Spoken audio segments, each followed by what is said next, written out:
now, and we'll kick off, and we'll look to we'll just start. It'll just be just shortly, just at 1 o'clock.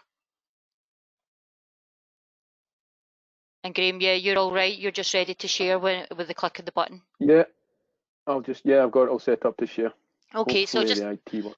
Okay, just a wee quick final run through. So anyone else who's just coming in and joining, welcome. Great to have you. Absolutely delighted to have Graham Finnie from Sports Scotland and Eric O'Donnell from Sports Lab. Sports Lab's one of the sponsors at SLNG.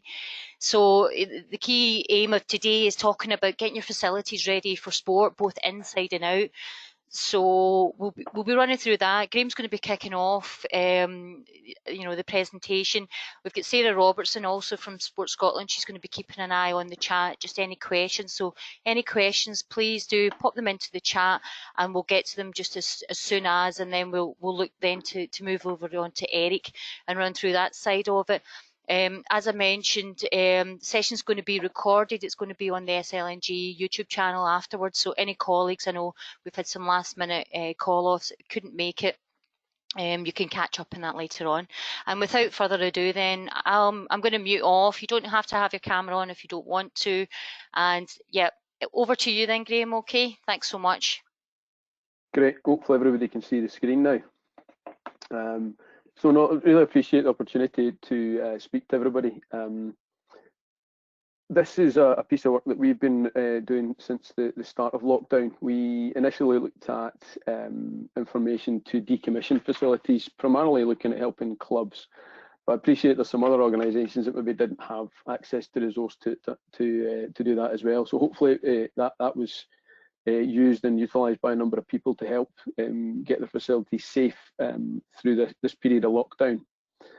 We then moved on to looking at what was out there in terms of best practice for restarting sport, restarting facilities, and our initial views were that we wanted to try and get ahead of any government announcement for when sport could start, so the facilities were ready to minimise the lag between the announcements on when people could start sport and when facilities have been opened to get in and prepare them for that.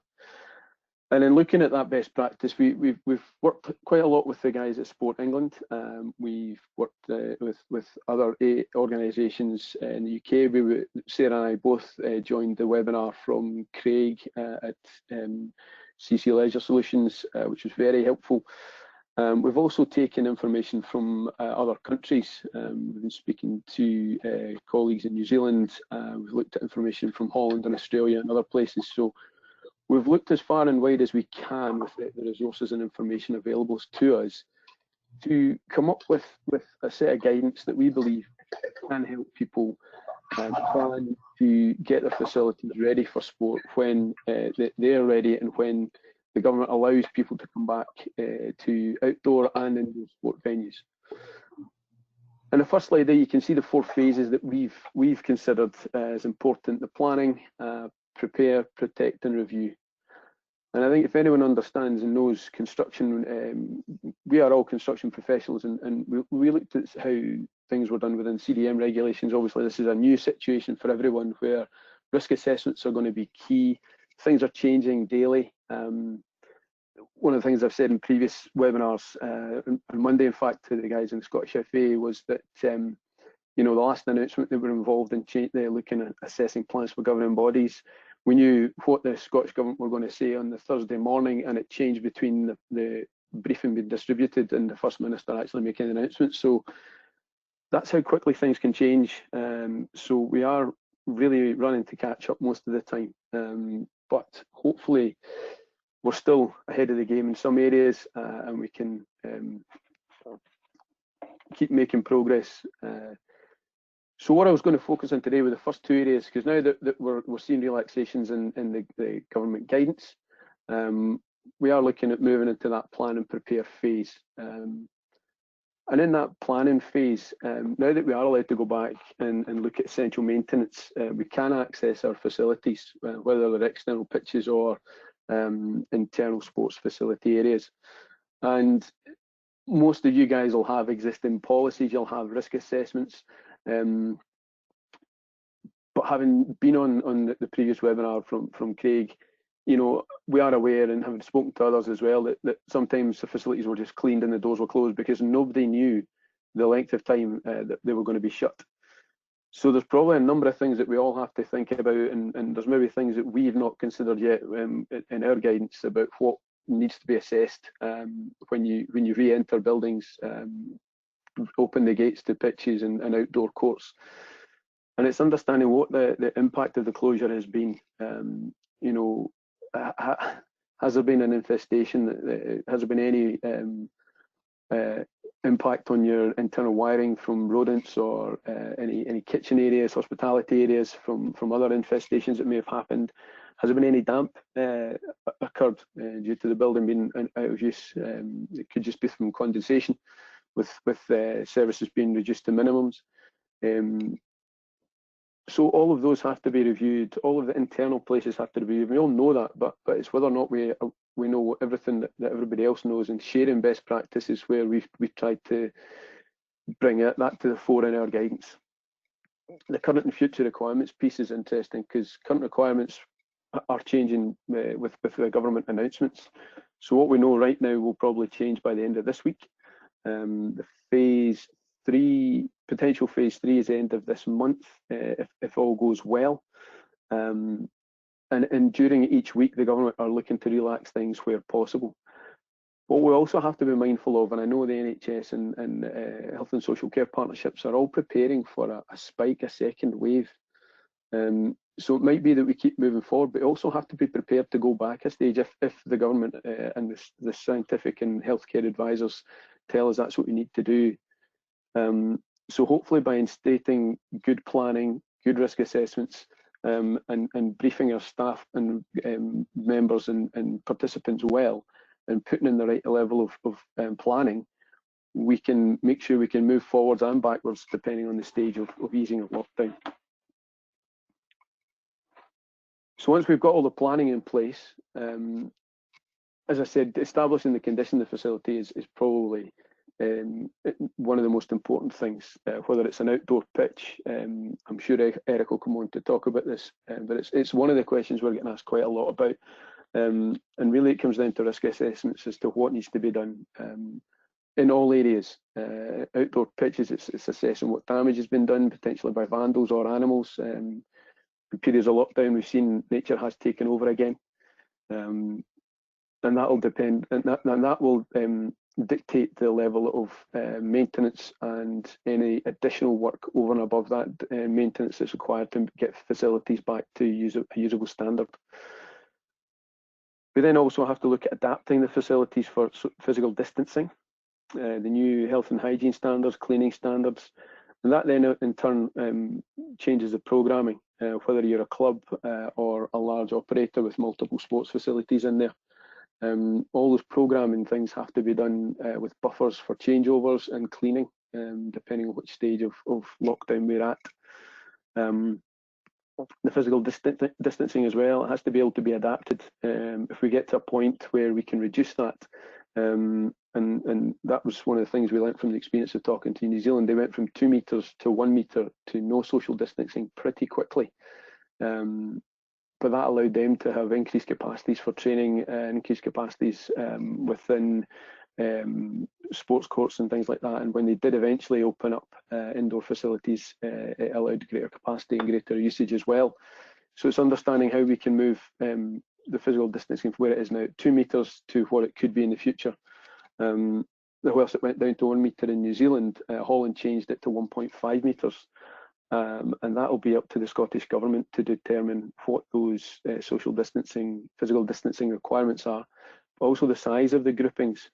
Currently it's 3 family households, up to a maximum of 8 people. I think New Zealand then moved to 10, and other countries went to 15 and 12. So depending on what the scientific and medical advice is to Scottish Government, they'll tell us as a nation who and what groups can come together. And what we do at Sports Scotland is in our policy team look at that and translate that into a sporting context so that we can then advise the governing bodies. And what we did this time for sports courts was put some guidance out about what that would look like. I hope some of you have seen that. So once we see all that information, and then we look at how the facilities are operating, whether it's really good programming, physical distancing, maybe there's one-way systems can be enabled within the buildings, or even from the roadside to the pitch side or court, depending on what facilities you have, so that you can always have a good, safe access with clear, consistent signage, so that people are always being reminded of what's going on. One thing we did also learn from the guys in New Zealand was that when they came to some of the final stages of lockdown, was complacency became a biggest issue. When you're practicing safe physical distancing, and everything is up front, once that's removed and there's no physical distancing, people might start to forget to wash their hands, forget to use the hand sanitizer, and that was their biggest concern a few weeks ago. We're catching up with them again soon, so hopefully we'll understand better about what things have happened down there and how they're moving forward with still 0 cases, other than incoming from travelling people travelling to New Zealand. And the information part, everybody knows that's key these days, communication with members, users, but also with staff. As I said earlier, when things are updating constantly, we do probably need to think about how we communicate that to our staff. From a construction point of view on a building site, things are changing all the time. And at the beginning of the week, most large construction firms will do a toolbox talk. And it talks about the operations that are going to happen that week, the risks that are associated with those, changes in personnel and things like that. And you know, for me, that's a good thing to maybe start to look at for larger facilities or any size of facility where there's a number of staff, volunteers, and people who operate the facility, to make sure that they're aware of what's changed throughout the week. And if nothing's changed, just to reiterate the measures that you need to have in place for safe physical distancing, good hygiene, good health and safety practices, and anything else that goes along with that, and anything that's changed or not changed within the Scottish Government guidance that will impact your operations as well as your facility users and members. And it's really just about communicating all of these things really clearly, so that we can all see and understand how we can keep moving forward with bringing sport back, bringing your facilities back, whether they're indoor or outdoor, as safe as possible for all of your users, and making sure that we keep going forward and keep getting to a point where we get to as close to normal as possible. And once we get through the plan and prepare stage, once everybody is back into facilities, back on pitches and courts, we then need to think about the things we do to protect those people, users, coaches, staff and volunteers. And with any risk assessment and any plans you have in place, everything has to be reviewed. You know, I've mentioned the changes that will keep coming from Scottish Government, but even once we're through lockdown, and if we do get to a point where there's no physical distancing, we're still going to have to review plans. There is still the risk of a second spike in this COVID virus, but there may be other things coming around the corner as well. So we just have to keep reviewing our best practice. If there's further webinars like this, I'm hoping that we can join them as well to see where things have got to, how you guys are reacting to changes that are going on. If there's sharing a best practice, it'd be great to be included in that. And if we find anything out, we would like to share that with you. Andy Kelly, as most of you know, is involved in the Scottish Leisure Networking Group. And it would just be great to see us get through this safely, without a second spike, and get sport back on track again. So hopefully that's been of use to you. I appreciate there was some questions that came through initially in terms of the schools and shared facilities piece. we are in touch with Education Scotland, and we are working with local authority partners. Where schools are, where leisure facilities and sports facilities are part of schools, information we have right now is that depending on what scenario they open up with, it could be challenging for them to open up their sports facilities to the general public and sports users, because they may be used for sports, for education spaces. So it could be quite challenging for the estate, the school's estate, to be used for sport and physical activity, and that includes outdoor spaces, from what I believe.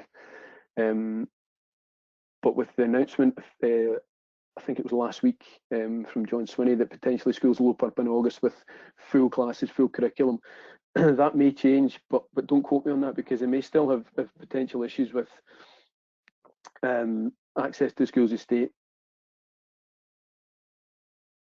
in place.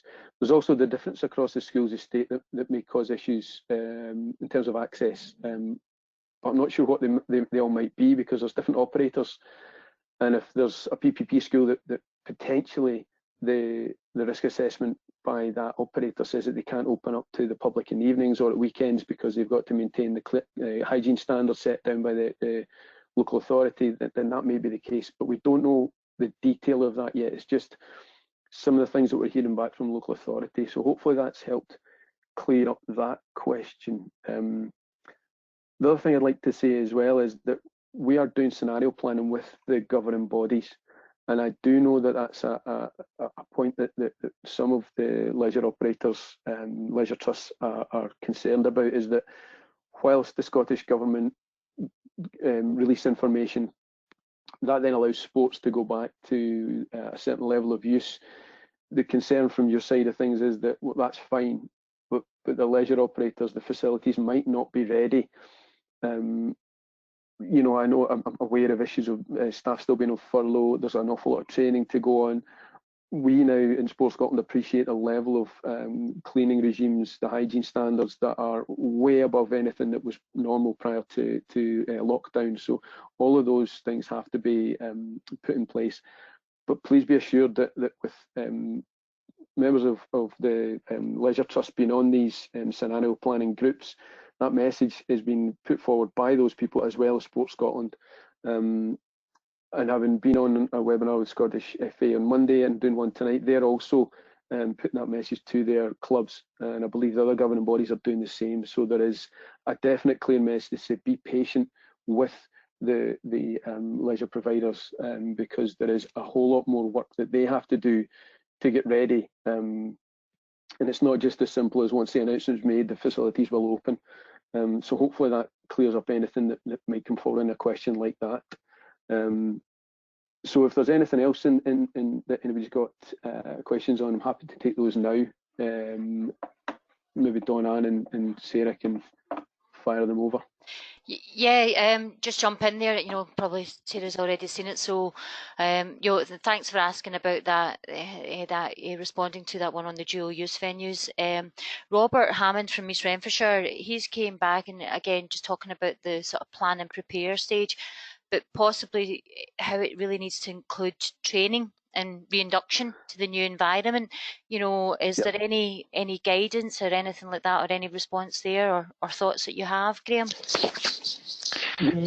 We stuck to the facility preparation side of things. Induction is something for the individual operators. It was also something we picked up on the webinar that Craig delivered, is that you guys are going to possibly change your contract with your users. You know, maybe asking them to take more responsibility for their health and hygiene, having absolutely more responsibility for reinducting people, because things have changed so much. There might be some information in the guidance about that, but really we kept it to the preparation of the facilities rather than the end users. We've got some guidance from coaching side of things, and I think not all of it, but some of those points might be raised in that. Graham, I suppose just to follow that, the kind of question I was asking, a lot of this is about the plan and prepare stage, and the audience for this document obviously isn't just like local authority stuff. It'll be you know, clubs that are operating facilities, and I think the document really needs a reference to building in a plan for training.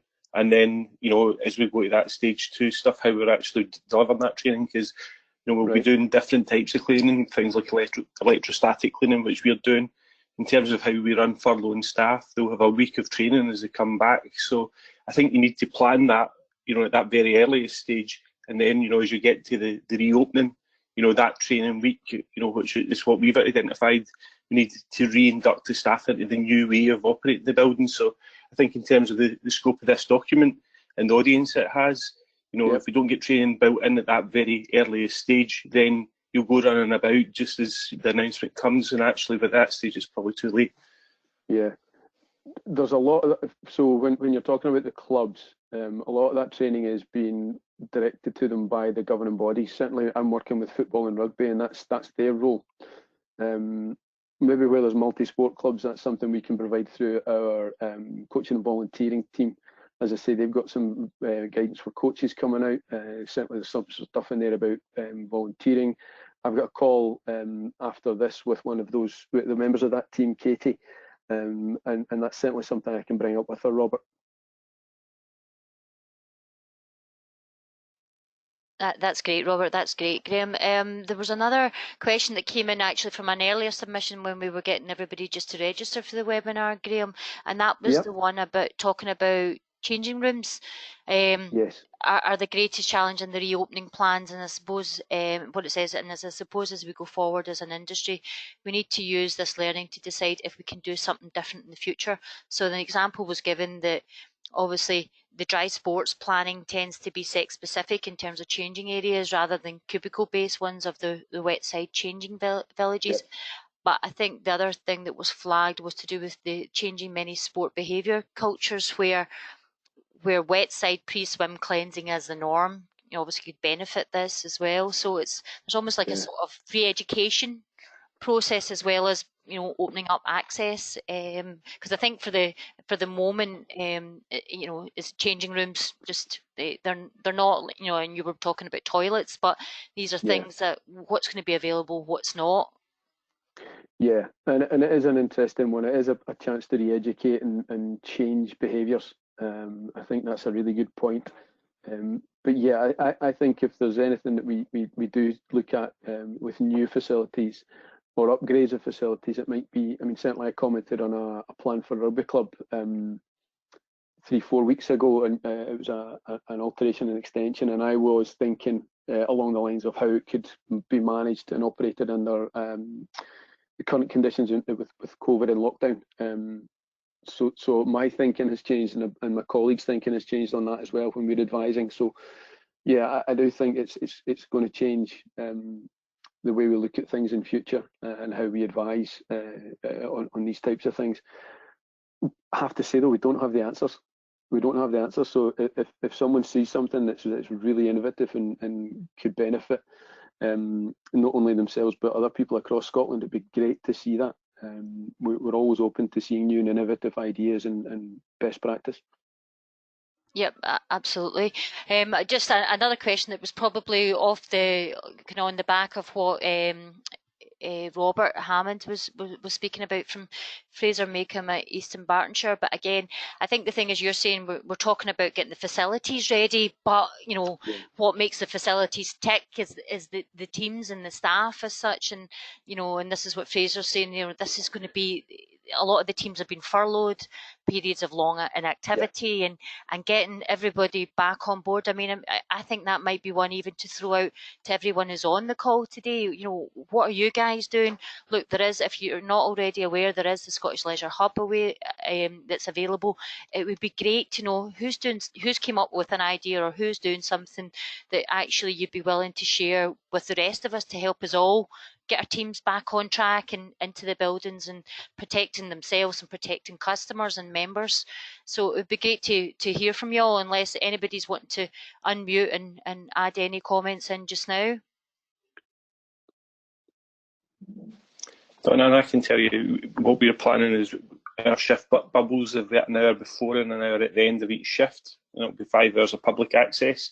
And during that, we'll have some staff briefing stuff. That also gives us opportunity almost in every shift to do some element of training, even if it's only half an hour, in terms of that preparing to get people back in the water. So I suppose it's just about building it in terms of the reopening plan, how you reopen, because we're not going to open our buildings all fully at the from 6 in the morning to 10 o'clock at night. We'll have time in the middle of the day, where we can build that. So that's what we're doing next year. That's an interesting one as well, and it is something that I would say has been communicated to the governing bodies as well, is that it won't be open as normal. And what you're saying there, Robert, is a great example of that. And I think if I'm on any further calls with governing bodies, that's something I'll keep reminding them of, because it isn't the governing bodies so much as their clubs and the participants who'll be the ones that are banging your door down, asking, why are you not open? Why have I not got my usual 7 o'clock slot? Well, might be because you're only open for half the time as normal to manage those operations that you need to in terms of cleaning and hygiene, but also the additional staff training and briefings. So that's a great example. No, much appreciated, Robert. I'm always grateful for your contributions that you make all the time. Anyone else, just to open the floor, if there was any more questions, or Sarah, I don't know if there's anything you need to pitch in as well before we move over to Eric O'Donnell. Anyone else, just before we hand over to Eric? I think all I would just add to that is obviously Terry had brought up the question about bubbles, and I think with the best will in the world, the guidance we have to stick to is that it's 3 households and a maximum of 8. So I suppose if you're going to go up to a maximum of 8, you need to have multiple people from the same household in any training session. So that would be my kind of interpretation of that guidance. As we move through the phases, I expect that might change and those numbers might get bigger. But that was just to answer that specific question in the chat.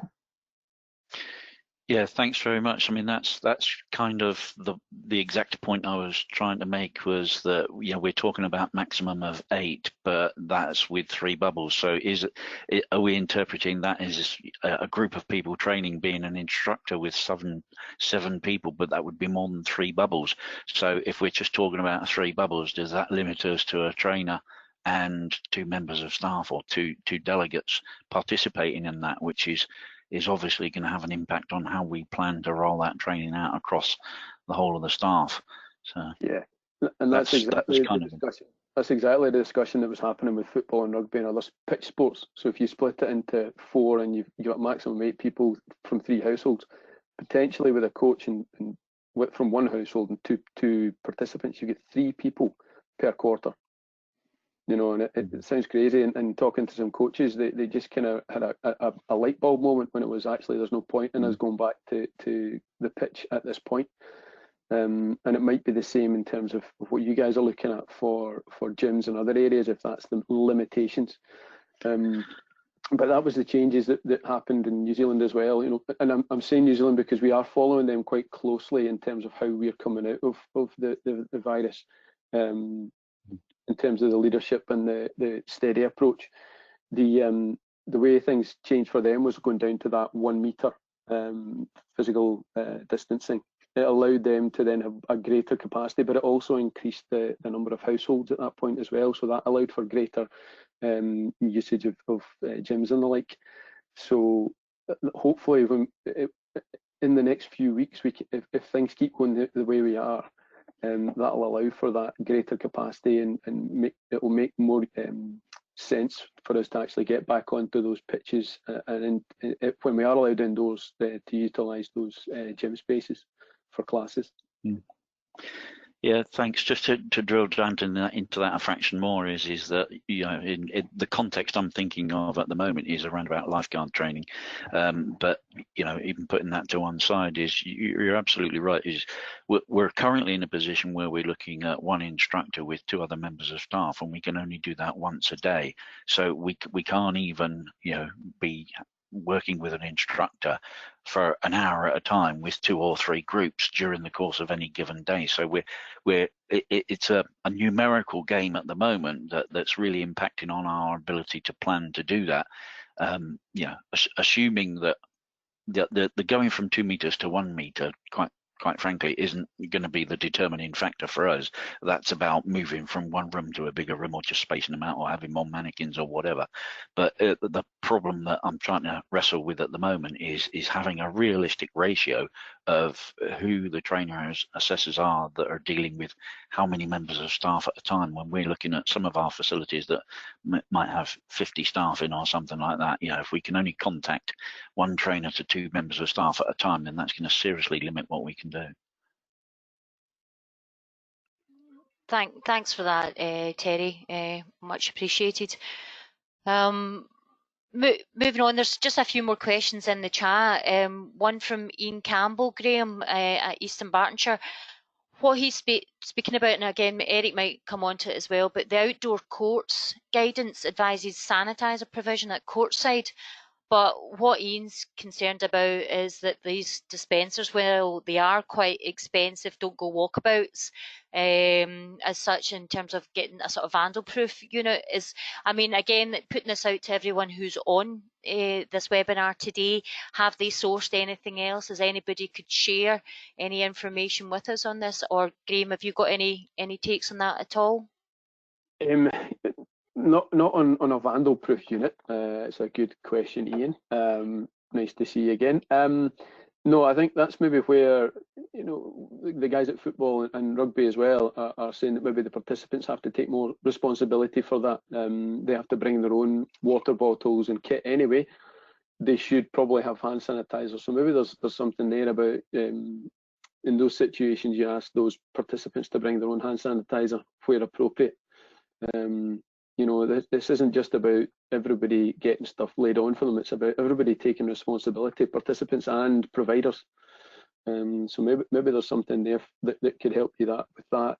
Asking clubs and groups, whether it's just walk-ups for 7-a-sides to take some ownership and some responsibility for that. And maybe there's I think there was a mention of some sort of charter that participants sign up to, that they do maintain hand hygiene and wash their hands and everything else. So maybe there's something there that the responsibility is on the person who's booked the court rather than the provider.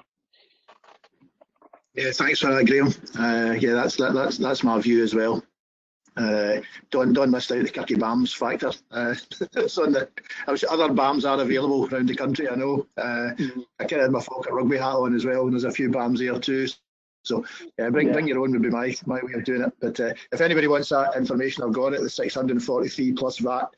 I think a Kirky Bams would only take half an hour to take that away, rather than the 10 minutes that they take everything else away. But thanks anyway. No, but I just would reiterate that sports are looking to try and get their clubs and their members to take responsibility, especially in the two sports I work with closely, rugby and football. So hopefully that'll help you guys as well, where you've got those clubs booking and hiring your facilities. There's also a few clubs, sorry Donna, there's also a few clubs out there that are looking to issue their coaches and their volunteers with COVID packs, so that might be a drawstring bag with gloves, with hand sanitizer. So it might be just having conversations with clubs about what their plans are. It might mitigate the need for the hand sanitizers at unmanned sites as such. Absolutely.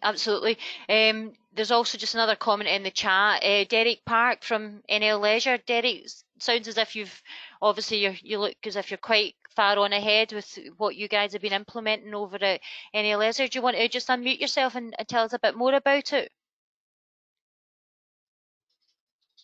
Yes, so we've been, because we've got a number of sites open up for the hubs and also golf and tennis as well. So we've been working in the background just to make sure everything's in place in terms of the PPE for the staff, and also all the work we've done with the staff in terms of COVID-19 training and stuff.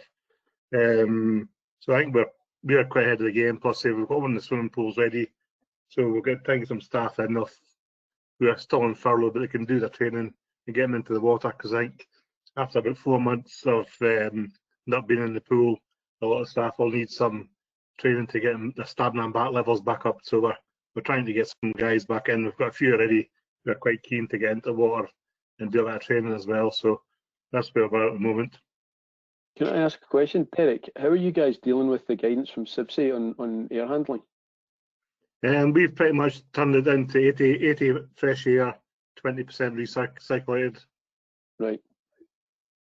Right. So you've got no issues with recycling air and things like that, or heat recovery?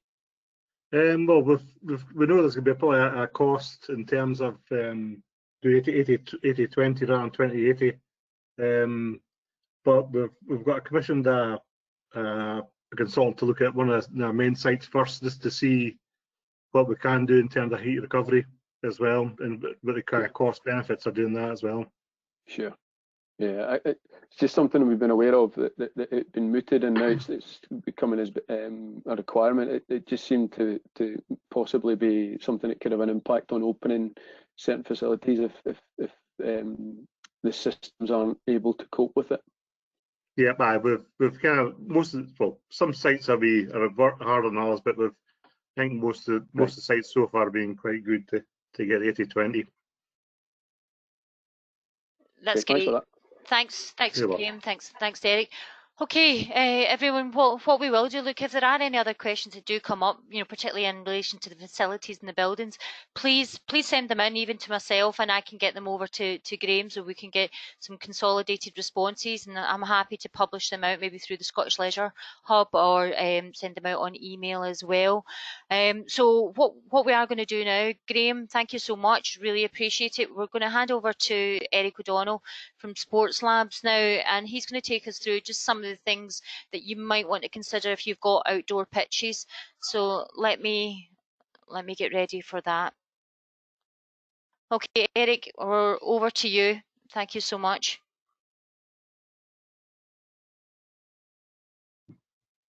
Okay, thank you very much. Everybody see that? Is that? Oh, presenter mode. Here we go. Yep, all good here, Everybody Eric. See the stage? That's working good, excellent. Yep, all fine. Well, thank you very much, John. Going straight to the last slide. That's good. Thanks very much for the invite to this webinar. It's your enthusiasm for these things is incredible, and thanks to Graham and Sarah as well for coming on. That's much appreciated. So I suppose outdoor facilities, I'm not really covering play areas and tracks, but the challenges with play areas are significant, I would say, in terms of equipment, cleaning and all that bit. So I'm going to talk mainly about artificial pitches, and that's our area of expertise anyway. And as I say, the challenge with outdoor spaces really is, huge areas, very difficult to clean. And we've had some experience of opening up outdoor facilities through our connections in the Republic of Ireland, who are a bit ahead of us in terms of playing soccer, as they call it, football again, in their outdoor spaces. So I suppose we've got a little bit of experience about the difficulties they've had in getting clubs and facilities open again. I suppose the other thing to say is we're not a governing body, and we're not a health and safety executive, so there is good information available on a number of platforms. So at the end of the day, we'd always refer you back to government guidance, Sports Scotland guidance, and the Scottish Football Association guidance. And I've got a link in the slideshow where you can look at the Scottish Football's advice. And they're clearly dealing with the professional game at the moment, but there's lessons to be learned there from how they're trying to open up facilities for players to get back and fit for competition. So I'll go through some of our tips, self-assessment, how it might affect your warranties on relatively new facilities, some of the highlights on care and maintenance, and also look at, we've got signage and things like that on when you're opening. And one of the things we did look at was you know, sanitisers and how that's going to be managed when you open a facility. So right now it's obviously very restricted. You know, it's impractical to run a facility when you can have, you know, 12 people on a pitch, and largely unsupervised. This is another issue that, you know, a lot of our outdoor spaces are rented, and you haven't got a member of staff standing, controlling social distancing, access arrangements, all that sort of stuff. So at the moment, we really haven't got a protocol for returning to using the facilities, but I think it's timely to plan for this and get ready to open up. So that's why I think it's a good thing to discuss it now rather than leave it till we do get some guidance from the government about this. And there's a link on this slide to the football hub, which I referred to earlier. This is Scottish football. So, it's very dynamic. It was only updated yesterday, so I've not included any of the information that's on the hub on these slides. And the chap that's organising it is basically looking at it every day, and there'll be content added to that as and when necessary. I think the next milestone is the 8th of July, when we get another significant update from the government. So we'll all be very keen to see what might happen with you know, outdoor facilities in particular.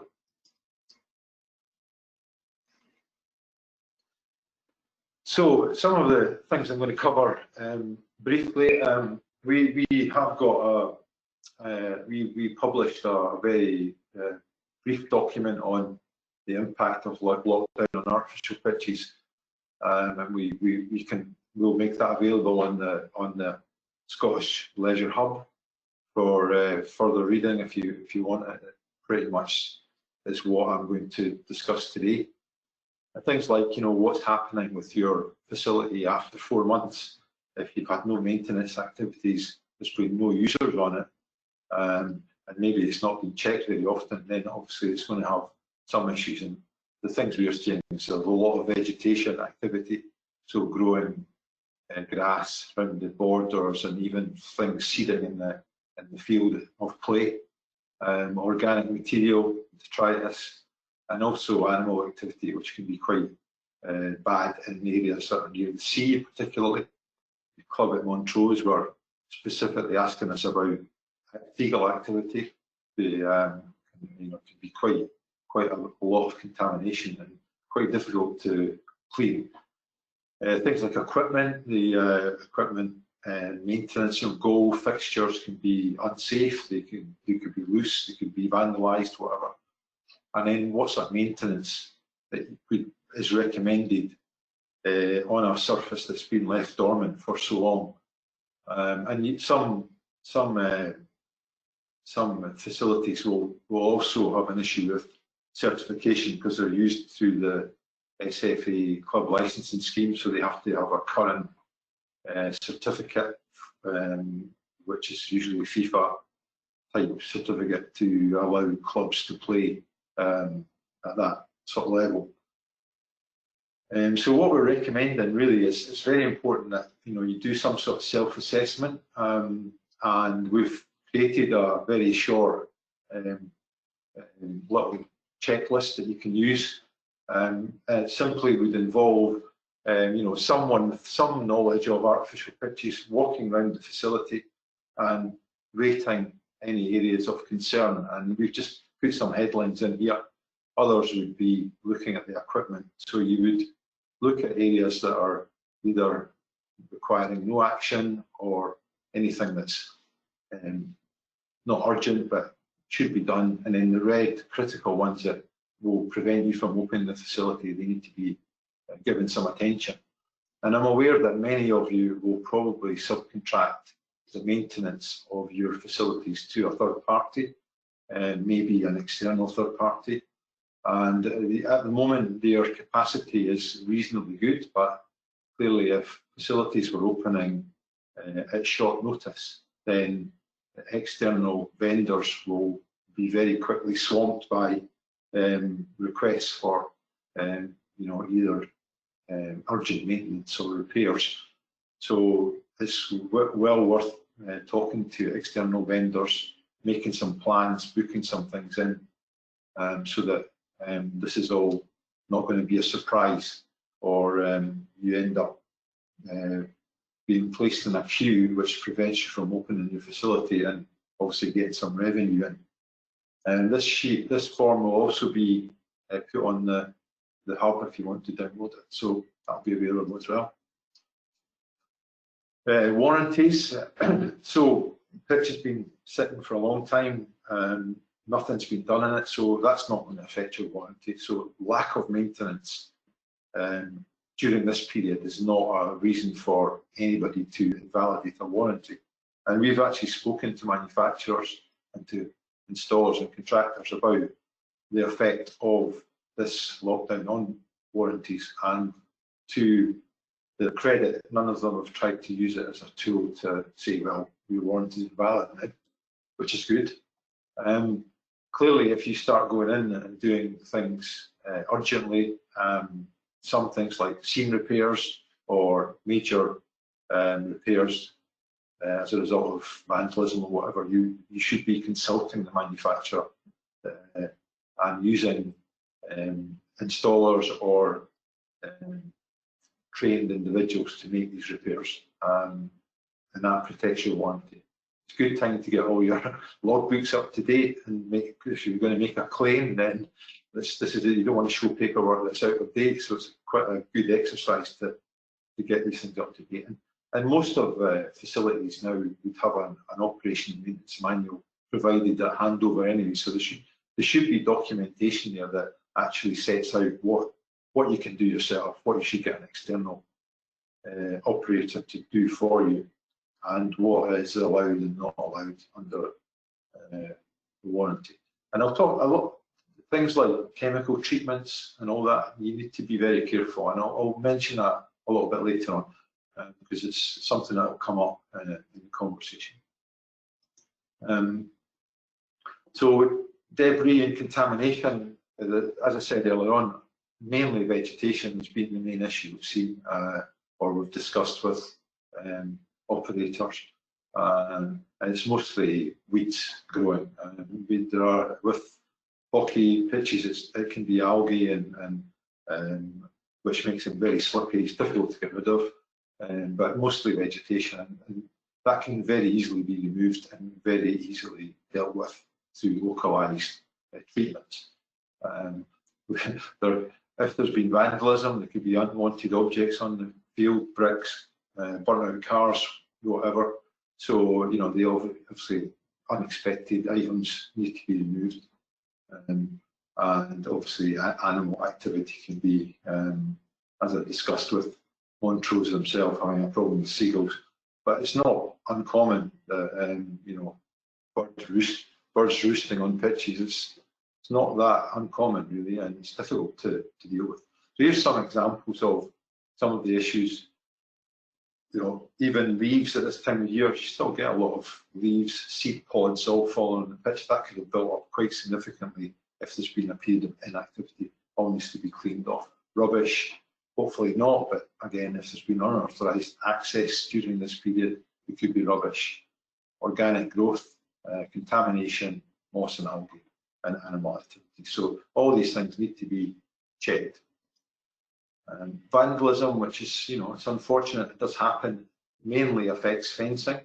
So having pieces of fencing missing or sticking out into the playing area is never a good thing.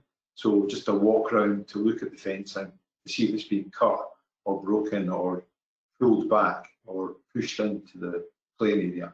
And obviously that would require fixing, because you want to secure the perimeter and get rid of the hazard as well. And as I mentioned earlier, goals and fixtures and things like that have become loose or moved around on unauthorised access. They may have moved all the fixtures around and damaged them or loosened the bolts, etc. So some of the things we'll see, goalposts that have been vandalised, fencing that's been broken, even paint, surface being burnt, lighter fuel gets sprayed on the surface and ignite it, and netting being pulled off, etc. So there's some examples of what can occur. What can you do? Well, there's not a massive amount of work that's required. That when a pitch has been sitting dormant, then you do need to. We're recommending a deep brush, so to remove any unwanted contamination, and also to bring the fibre up and reinvigorate the fill materials.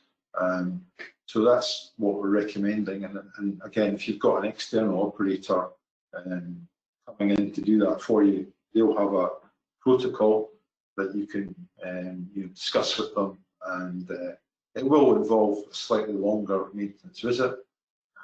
If you're doing this internally, then you would use a particular type of brush, and again, it could take up to 4 hours to get a pitch back to good condition for use, assuming it doesn't have any other sort of contamination that needs treatment. It's a good opportunity to check the maintenance equipment as well at this time, because brushes have been sitting on the fibrils and bend over. They're ineffective when they're used. Tractors and plant kind of being vandalised, and hoses with fluids, hydraulic fluids and oils can be loose. And obviously, driving these things over your pitch is probably not a good idea, and could cause a lot of damage. So it's a good idea to check your maintenance equipment this time as well. So some examples of equipment that would be used, and what treatment you distributing the fill material, bringing up flat pile, topping up areas, fixing seams, that sort of stuff. That's what we'll be talking about in terms of specific maintenance. And if you've got any particular issues and it's very specific to your facilities, then you can take that offline. We're more than happy to put you in touch with an expert in that area, or we can help you out. There are only a few external maintenance companies in Scotland, and they're all doing good work, so we can put you in touch. So probably the more difficult part of this is the issue of managing users, and then when you do open up, playing football or hockey, or even in athletics, it's quite difficult to look at social distancing. Contact sports in general, it's just not going to happen. So as Graham alluded to, there are some good guidance in the Scottish Football Hub with regards to sectoring pitches, and obviously you're going to have to look at your booking system, so you can create some space between one set of users and another, so that there's no congregation at gateways or too much interaction as one group access the pitch and the others leave the pitch. So that's going to be important. It probably means you're not going to get as much use out of your facility for a significant period of time going forward, until all these measures are lifted. How the pitch is sectored, if you're going to have smaller groups, you may want to divide the field into 3 or maybe even 6 areas. So you may change the pattern of use on the field. And also looking at areas where spectators or players will congregate, and maybe taking the dugouts out of the field, and where there's areas that you can congregate, either roping them off or putting signs up.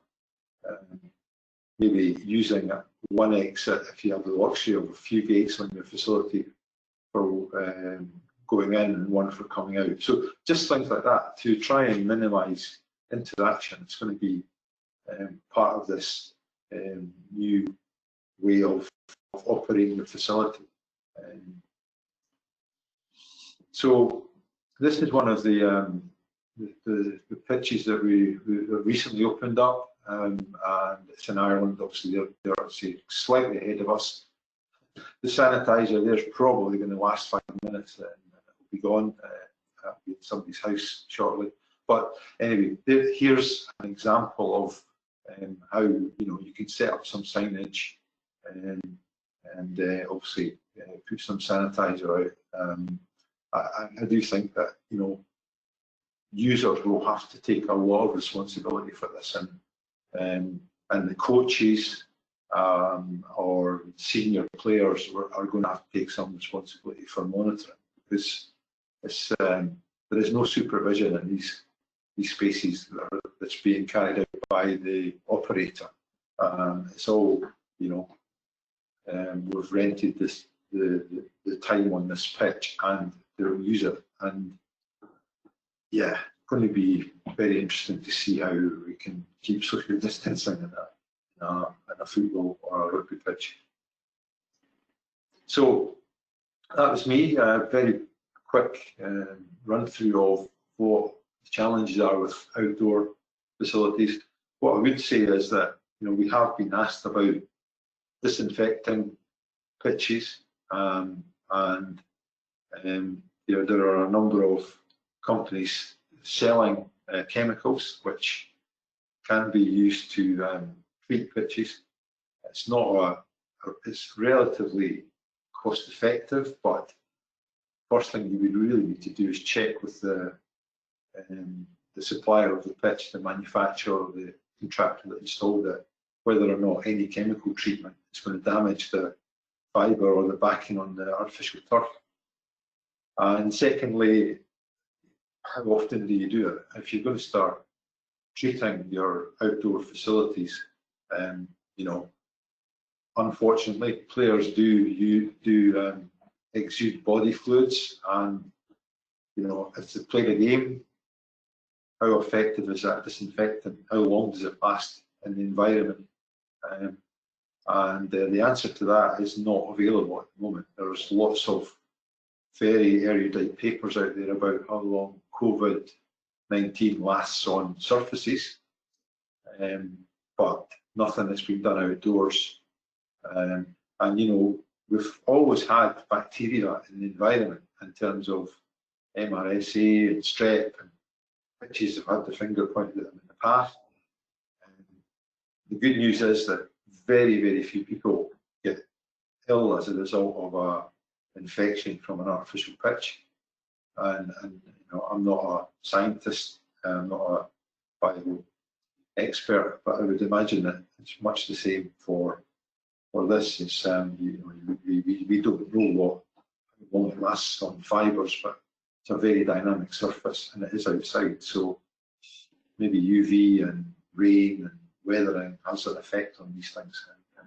And I don't think there'll be any work done on that, not in the short term. It isn't a priority, but you can treat it. And if that's the way you want to go, then again we can point you in the right direction on what treatments might be available out there. Okay, so I'm quite happy to take some questions, and I can open the chat, I suppose. Yeah, thanks, Eric. That's great in terms of an overview for pitches. So yeah, everyone, I think if you've got these outdoor spaces, I think something that's came up in the chat, Derek from NL Leisure, Darryl from Renfrewshire, and as well as Bobby Kerr from Western Berkshire, but even like in East Kilbride where I live too, the BAMs that you talk about, yeah, and more so the fact that in effect the kids are now off with school holidays, as well as it's the vandalism that's actually happening to the pitches at the moment, and as Derek indicated, the amount that's getting spent on fences in order to secure the areas. I think one of the things that Eric did bring up was, as well as this onus of responsibility, as much as leisure providers now you're looking to provide sanitation stations and these sorts of things and hand sanitizer. I do think there is a real opportunity for you to and Sarah mentioned it earlier about selling these sort of COVID packs to both with your indoor and outdoor facilities. So the onus does go on to the participants that are using your facilities. So, and again, that's where you can have your your hand gels or whatever, even branded with your logo. This might be something that you've looked into already, and if you have done so, it would be good to know who's using what kind of suppliers and things like that, and maybe whether there's an opportunity to get that sort of scalable discount if there's a number of people across, like Scottish leisure operators interested. But yeah, if there's any specific questions at all to do with pitches, I mean, Eric, that whole thing with vandalism of pitches and keeping people out of the areas, is that something that you've discussed with the different people that you deal with? It's a huge problem. You've got, especially since a lot of youngsters have been not at school and in theory locked down, but still getting out and doing stuff. Yeah, I mean, fences are, it's been pointed out, very expensive to fix. Even getting them fixed until recently, it's been impossible. So once they've got access, they can do a lot more damage. No, it's a problem. Some of the facilities that are local to us in Livingston are just left open the whole time, so they don't need to burst the fence down. They just walk through the gate, and these pitches are not in very good condition now, but they're just left open for the public to use, and not a solution for everybody, obviously, but you don't see any vandalism on the fencing then, that's for sure. Indeed, So, indeed, yeah. Clark from the Keys-On just said when he was at South Asia, yeah, that's what they ended up doing. They just left the gates open, essentially, in the hope of, okay, there'll be greater use, but less fences to repair as a result of it.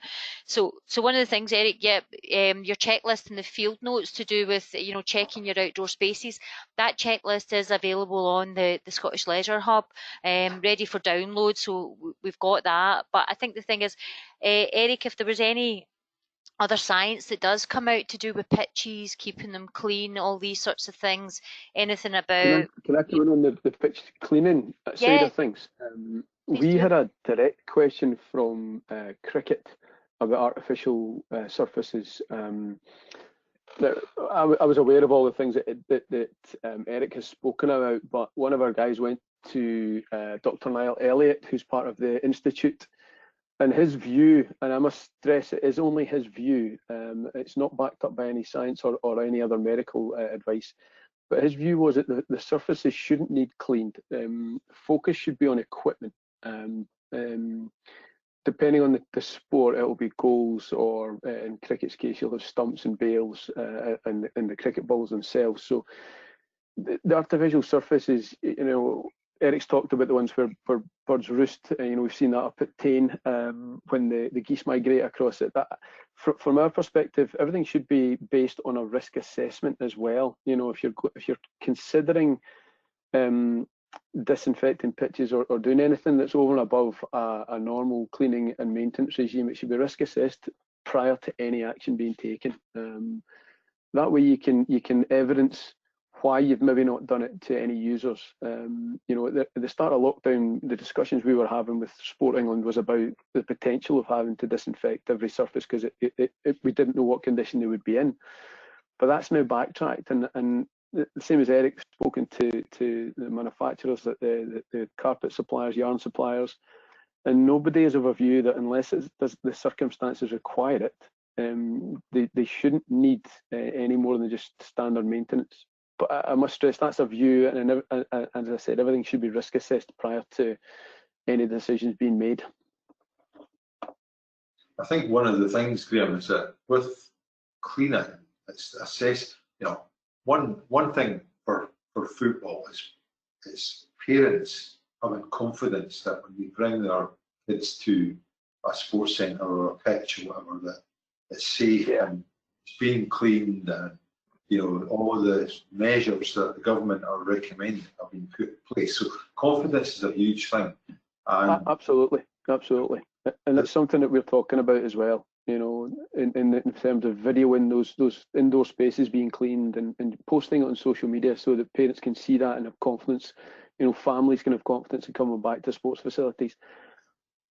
Where I think and I don't know if you get any further information on it, is some of the conversation was about potentially the other side of the impact. You know, the guys who spray the pitches have got to put on full breathing but they've put on masks and bunny suits, so that they're putting on pretty hefty PPE to put this stuff down. But I don't know if there's any information, Eric, that you might have on what the risks are from the chemicals being put down in terms of people with allergies or potentially asthma and other breathing conditions. I don't know if there's any information on that. I suppose when you're applying chemicals, and yeah, I mean, some of them are fairly, they all have to be, they're all regulated by the EU. There's very strict regulations on disinfectants, so you can't just, you know, whack a load of bleach down or something like that. It's very heavily regulated, and a lot of them are they're non-residual, so they wash out very quickly, and a lot of them are organic based, so they're very environmentally friendly. They can go into water courses, they can be on your body or exposed skin without any issues whatsoever. But yeah, when you apply these chemicals, if that's part of your job, it's sensible to take precautions. You don't want to be breathing that stuff in every day. So, yeah. So the operators who are, you know, providing that service will probably be pretty well heavily kitted up. They should be wearing face masks when they're brushing a pitch anyway, because there's dust from the surface coming up into they can breathe in. So, you know, they would normally. Now, not a lot of them wear it, but they're supposed to wear it, like ear defenders and things like that. I think the challenge when you say, you know, it is equipment, and it's trying to work out the effectiveness of the cleaning process,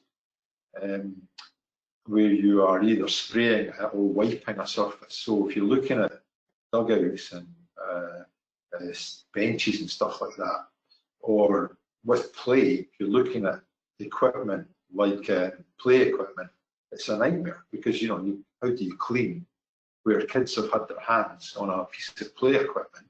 It's it's a very significant amount of cleaning that's got to be done. Yeah, often.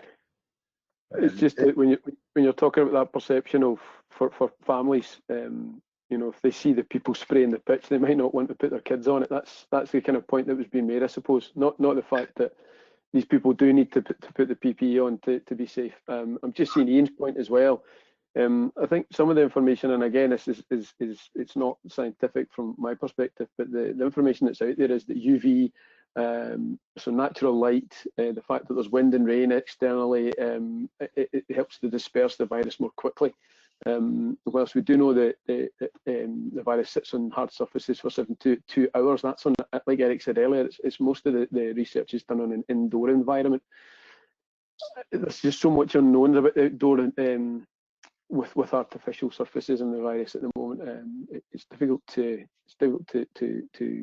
give clear advice on that. But the best practice, I suppose, and taking the views of people with more knowledge than ourselves at the moment is all we can do.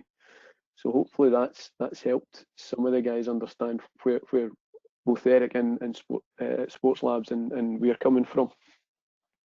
I mean, it is possible to. There are. I mean, trading standards and other organisations do have equipment that can effectively verify the effectiveness of a cleaning process. So, it would work well indoors. It doesn't necessarily work that easily outdoors. But if you're testing a surface, you can test it before you apply a cleaning fluid. You can test it after, and you know, you can measure physically on site how effective that cleaning process has been. Now that can be applied to sports floors, sports halls. It can be applied to gym equipment. It can be applied to changing rooms, etc., etc. It's not something that's routinely done yet because it's never really been necessary. It's a process that's used to determine how well restaurants, kitchens and hotels, places like that are actually being maintained to the hygiene standards.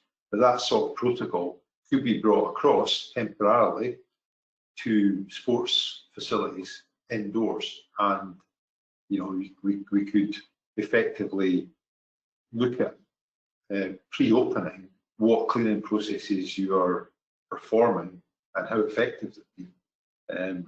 And that's something that what we can't tell you is how long that cleaning process is residual benefits sitting on the surface. They would have to be not a long term, but over a few days you'd have to do some testing to see if the disinfectant was still active for a number of days on the surface, or if it's just diminishing after you've cleaned it. It goes away after 24 hours or whatever it might be. So we've been made aware of these testing protocols, which have come from catering and obviously the very important requirements to not contaminate food, where you have raw food and cooked food and preparing food for people who are paying for it, stuff like that. So it's possible to do that. It might be something that we could look at